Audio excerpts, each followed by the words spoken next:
There are stories I come back to when I start losing faith in people. This is one of them. It was a Tuesday morning in October, and the rain was coming down so hard it sounded like gravel hitting the roof of every car on Route 9. The kind of rain that makes people pull their hoods down and stare at the ground and mind their own business.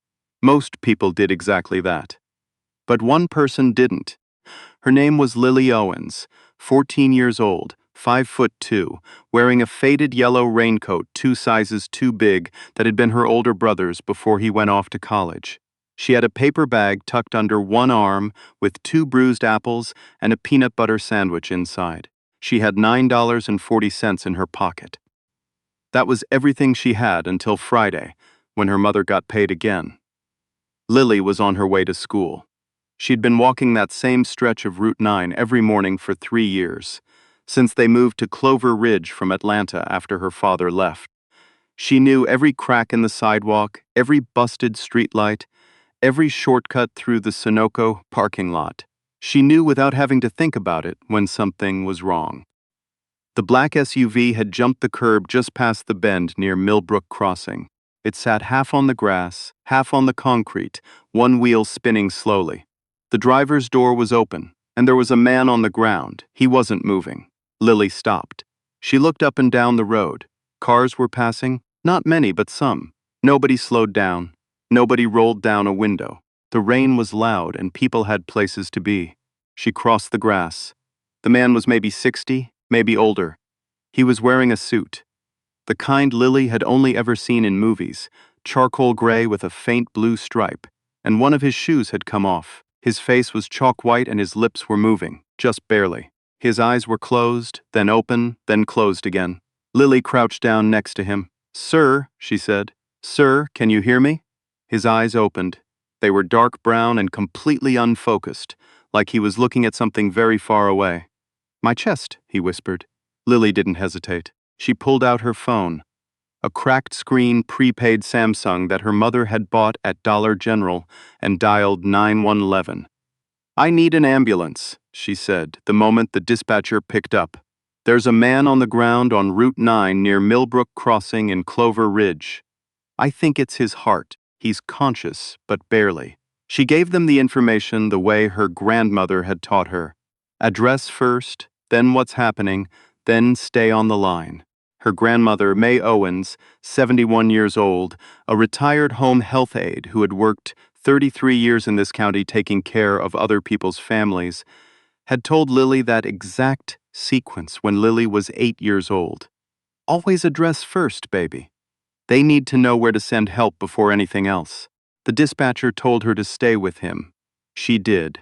She crouched on the wet grass in her too big yellow raincoat, and she talked to this man she had never seen before in her life. She told him her name. She told him the ambulance was coming. She told him she wasn't going anywhere. She held his hand, this cold, heavy, unfamiliar hand, and she felt him squeeze back just a little, and she squeezed harder. She missed first period, then second period. The ambulance got there in 11 minutes. The paramedics moved fast and efficiently, and within 60 seconds, they had him on a stretcher and loaded. One of them, a young woman with a red braid and latex gloves, stopped next to Lily and said, "Did you call this in?" Lily nodded. "Good girl," the paramedic said.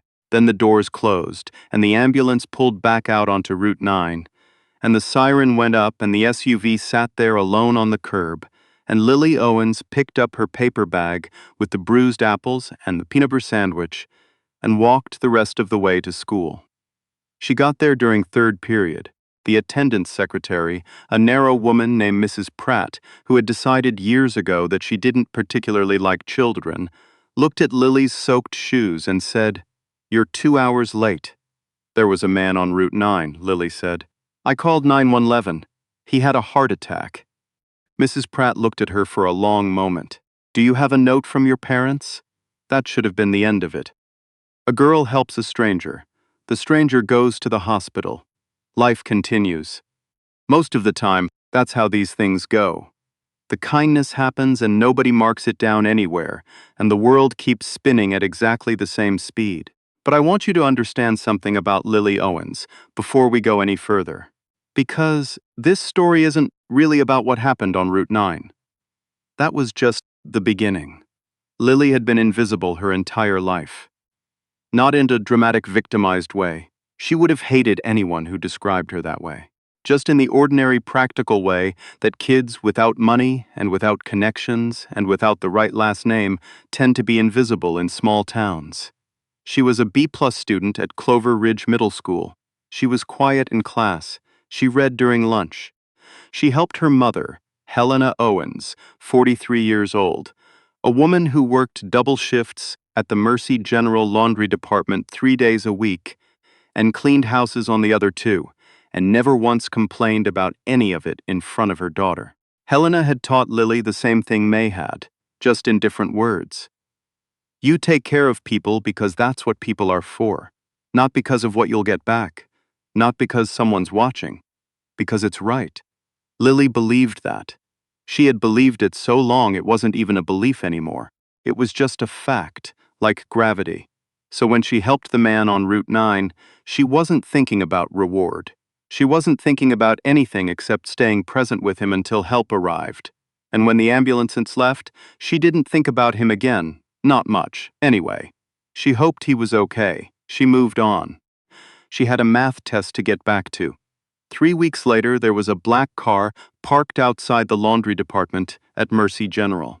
Helena Owens was finishing the end of a double shift, pulling sheets off an industrial roller, when one of the floor supervisors came back and said there was someone asking for her at the front desk. Helen assumed it was a billing issue. She almost said to tell them she'd be out in 20 minutes.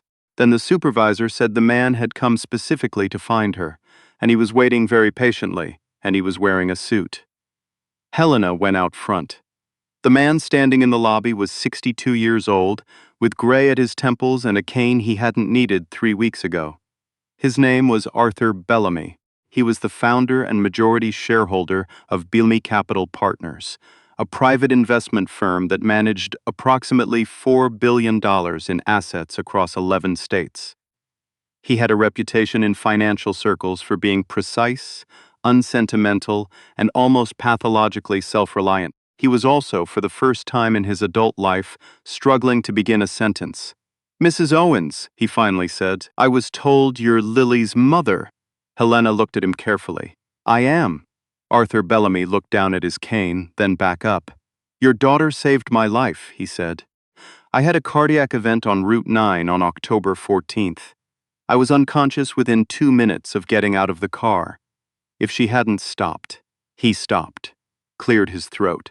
"The cardiologist told me that the delay in getting help, even by 10 additional minutes, would likely have been fatal." Helena stood very still. "I've been trying to locate you for 2 weeks," Arthur said. "The hospital records showed the call came from a minor. The school gave me nothing.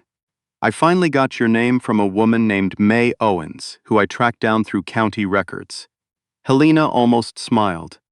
Of course her mother-in-law had talked to this man. May had never met a stranger in her life.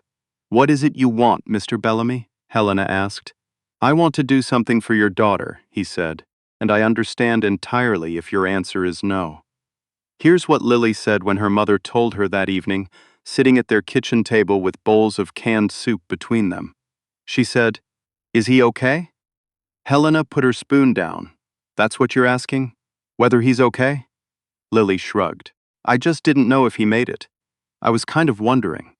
She had been wondering for 3 weeks. She'd checked the local news twice looking for an obituary. He was okay. Helena told her that. He was recovering well. His cardiologist had cleared him to drive again next month. He was okay. Lily nodded. Then she went back to her soup. It took Helena a full minute to find words. When she did, she told Lily the rest of it. The man's name, what he did, what he was proposing. A full academic scholarship, a dedicated educational fund, an internship, when Lily was old enough, at one of the firm's partner organizations if she wanted it. Not as charity, Arthur Bellamy had been very specific about that. As acknowledgement. As a debt that could never actually be repaid but could at least be named. Lily was quiet for a long time. "Mom," she finally said, "we don't have to take it." "I know," Helena said. "I didn't do it for that." I know that too. They sat with it for a while. The soup got cold. Outside, the October wind was pushing leaves down the sidewalk, the same sidewalk Lily walked every morning to Route 9 and everything past it. What do you want to do? Helena asked. Lily thought about her grandmother's voice. Address first, baby. They need to know where to send help. She thought about her mother pulling sheets off a roller at 11 p.m. She thought about the man's hand, cold and heavy in hers, squeezing back. I want to go to college, Lily said quietly. I've always wanted to go to college. Helena reached across the table and covered her daughter's hand with her own. Then we say yes, she said. Now, I want to be honest with you about something. People are going to look at this story and say it had a happy ending because Arthur Bellamy had money. And that's true. The outcome would have been different if he'd been a regular guy. The scholarship wouldn't exist. The fund wouldn't exist. Life would have gone on the way it was going. But here's what I keep coming back to. Arthur Bellamy had been lying on a wet stretch of Route 9 for somewhere between 4 and 6 minutes before Lily found him. In that time, 11 vehicles passed him. 11. He had a cracked watch and a phone that had skidded 6 feet from his hand when he fell, and in the rain, with the door open, every one of those drivers just kept going. Lily Owens, 14 years old, with $9.40 in her pocket and a peanut butter sandwich under her arm, stopped, not because she knew who he was, not because she thought she'd get anything out of it. She stopped because her grandmother taught her to stop, because her mother showed her, every single day, that you take care of people, because that's what people are for. That's the story. Not the scholarship, the 14-year-old girl who stopped in the rain. I think about that a lot, especially on days when it feels like the world has gotten mean and small and everyone's just trying to get through without having to see too much. I think about how many times we've all had our version of Route 9. That moment when we could stop, when we could reach down, when we could say, "Sir, can you hear me?" and actually wait for the answer. Some of us stop. Some of us don't. Lily Owens stopped. She didn't know it would change her life. She just knew it was right. I hope you'll share this one with someone who needs to hear it today. If you know a kid who does quiet good without looking for credit, send this to them. They deserve to know someone's paying attention.